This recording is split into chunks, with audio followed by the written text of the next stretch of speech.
Hey guys, Assalamu alaikum and an early Eid Mubarak. I am fasting today, as I'm sure many of you are as well. I wanted to just make a quick video to address this question around animal sacrifice on Eid al-Adha and for Hajj, because I am a vegan and I eat a plant-based diet, and no, these two things are not the same thing.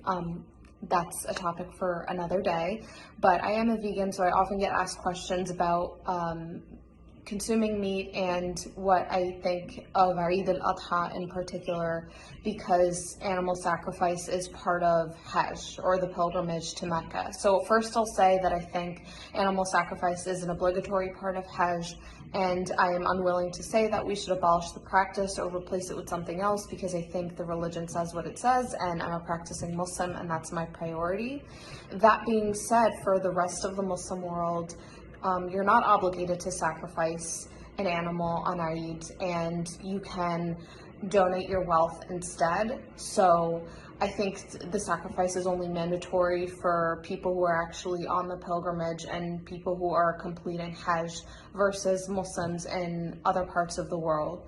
So I think that's one thing to consider. I think another thing to consider is, I think it's strange to me that people get so bogged down with this idea of meat consumption and whether meat consumption is okay or whether being a vegan is okay, and point to Eid al-Adha as a demonstration that not only is meat permissible to consume in Islam, but that meat has to be part of your diet if you're a practicing Muslim.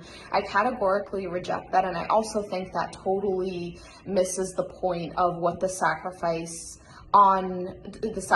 during Hajj is supposed to represent. And it's just that, it's a sacrifice. It's supposed to be an act of humility. It's supposed to commemorate Prophet Ibrahim's total and complete faith in God and willingness to carry out commands, believing that God had his best interests in mind.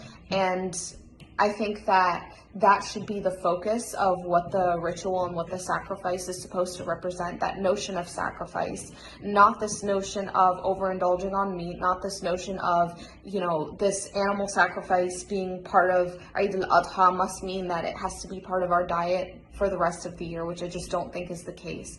And also, I've said this before and I'll say this again, but I think that we have to start thinking of things outside of just there's strict permissibility or impermissibility, whether things are halal or haram, because I think that's a very limited way to view our role as Muslims in the world and just view the way that we practice the religion. That's not to say that it's up to us to decide what is halal permissible or what is haram impermissible. I think that's already been very clearly, I think in many cases, not in every case, but in many cases that's already been very clearly outlined in our religion. But what I do challenge you to do is think about how you practice and how the way you practice has impacts on the rest of the world, and what your role is supposed to be on earth and in your community. And I think this excessive meat consumption that we engage in contributes to this demand for animal agriculture that frankly is abhorrent. It is cruel, it has negative impacts on the environment,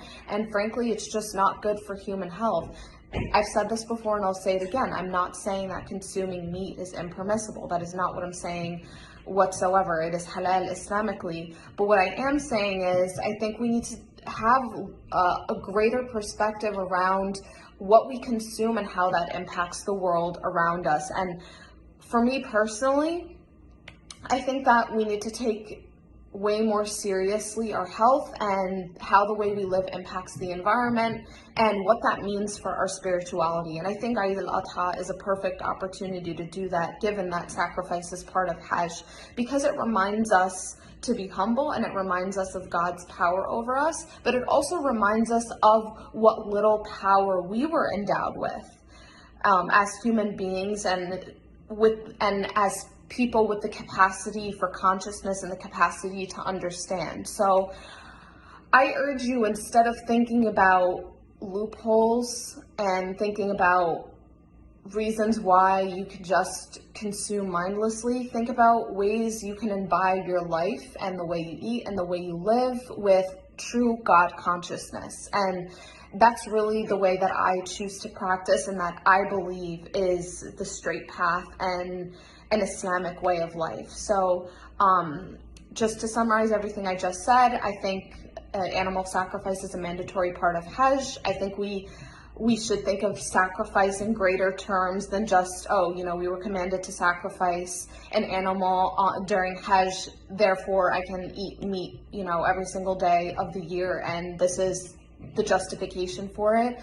And I just think in general, when it comes to the way we practice religion, I urge us to be, and of course this is a reminder to myself first, but I urge you and myself to be conscious of the ways we practice and how it impacts the world around us outside of just these binary ways of looking at things. So hopefully that's some clarification of what my position on this is. And I just want to say again, Eid Mubarak. I'm not a scholar. This is just my perspective, and I think it's important because my religion is very important to me, and it's at the forefront of the way I live my life. And I'm hoping that Muslims who follow me can join me on this path of understanding and elevating God consciousness together. So thank you so much for listening. Assalamu alaikum and Eid Mubarak again.